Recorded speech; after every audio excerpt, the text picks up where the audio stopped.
ground beef และ onion หม้อเวลากันพันจูให้เห็นเนี่ย rice flakes rice เนี่ยนั่นเสียมันในตาหม้อ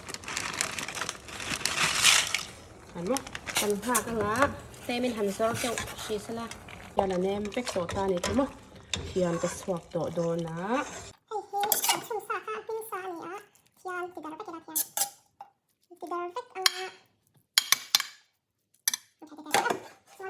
แต่ rice flake ค่ะเทียนก็สวกกับเทียนจวนให้เห็นตาจวนแครอทให้เห็นมั้ยจวน heavy ตำด้วยตกไงเราเตรียมขั้นตอนไป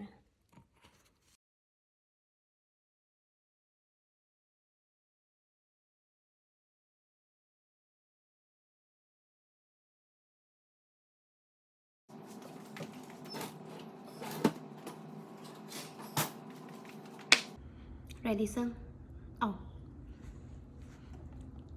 ready ตัวเทียนกันสวกกันงากันหันเอ็นนั่นเอ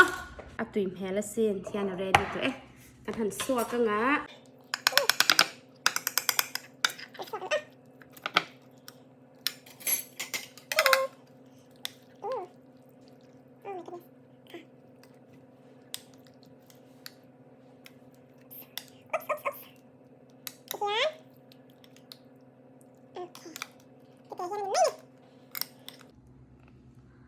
Olsam maya he enulat hian chilati puda lom le tui don lutuk hian he savut hian mo ti khan an nia chuan he rice flake kan ti kha noodle chao phek hlai deu dau chi kha tha tiang khan ta mo he ti hian tui don lutuk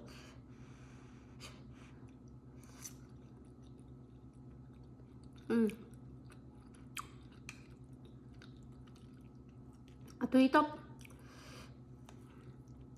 thì hian này ăn là hệ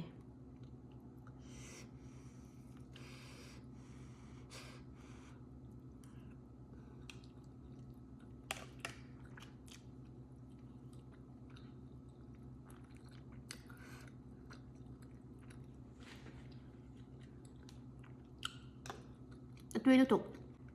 vậy